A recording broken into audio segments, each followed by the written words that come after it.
আসসালামু আলাইকুম। আশা করি আপনারা সকলে ভালো আছেন। তো আজকে আমরা যে বিষয় নিয়ে কথা বলবো সেটা হলো টাইগার দেশীয় ও ফার্মি মুরগিকে কোন সময় কিভাবে কতটুক করে কীটনাশক ডোজ করতে হবে সে বিষয় নিয়ে বিস্তারিত বলবো। তো আমরা জানি মুরগির ভিতর যে কৃমি থাকে সেটি মুরগির খাদ্য হজম করতে সহায়তা করে। কিন্তু এটি যদি অতিরিক্ত মাত্রায় হয়ে যায় সেক্ষেত্রে মুরগির জন্য ক্ষতি এবং মুরগির নানা রকম ক্ষতি করে থাকে। কিন্তু যদি ঠিকঠাক মতো কীটনাশক ওষুধ ব্যবহার করতে পারি তাহলে এরা কৃমির রোগ থেকে অনেকটাই মুক্তি হবে এবং এদের রোগবালাই কম হবে। তো এখন বলি আমরা এদের জন্য কোন ওষুধটি ব্যবহার করব। সেই ওষুধটির নাম হলো লেমিবেট পাউডার জাতীয় ওষুধ। এটি আমরা মুরগির জন্য প্রতি 1 লিটার পানিতে 1 মিলি ব্যবহার করতে পারি। ব্যবহারের নিয়ম হলো আপনি অবশ্যই খেয়াল রাখবেন যখন আপনারা এই মুরগিকে কীটনাশক ডোজ করবেন অবশ্যই আপনারা পানিটা সকালবেলা দিবেন। কারণ সকালবেলায় খালি পেটে দেওয়ার চেষ্টা করবেন, তাতে করে যখন মুরগি সারা রাত না খেয়ে থাকে সেই সময় কৃমিগুলো কোনো খাদ্য থাকে না পেটে, সেই সময় কৃমিগুলো খাদ্যনলীতে থাকে, তখন পানি খেলে কৃমিগুলো অনেকটাই ধ্বংস হয়ে যায়।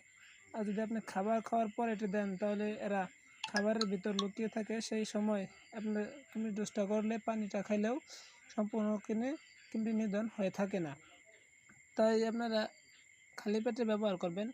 এখন বলি আপনার এই কৃমি ডোজটা কোন মুরগির জন্য কতটুকু ব্যবহার করবেন। এটা হলো আপনার মুরগির যদি বাচ্চা বয়স থাকে 15 থেকে 20 দিন, সেই ক্ষেত্রে আপনি 1 লিটার পানি ব্যবহার করতে পারেন 20টি মুরগির জন্য। আর যদি বাড়ন্ত বয়স থাকে তাহলে আপনি 1 লিটার পানিতে ব্যবহার করবেন 10টি মুরগির জন্য। এবং যদি আপনার মুরগি ডিম পাড়া বয়সে থাকে সেই ক্ষেত্রে আপনি 1 লিটার পানিতে ব্যবহার করবেন 60টি মুরগির জন্য। এভাবে আপনি ব্যবহার করতে পারেন, তাতে করে আপনার মুরগি সবসময় সুস্থ থাকবে। আর কতদিন পরে পরে ব্যবহার করবেন এবং সেই বিষয়ে বলি। তো এটা হলো আপনার যদি মুরগির বয়স বাচ্চা মুরগির সময় করেন সেহেতু আপনি 15 থেকে 20 দিনে প্রথম ডোজ করতে পারেন, সেক্ষেত্রে ওষুধের পরিমাণ আরও কম দিতে হবে যেহেতু বাচ্চা বয়স।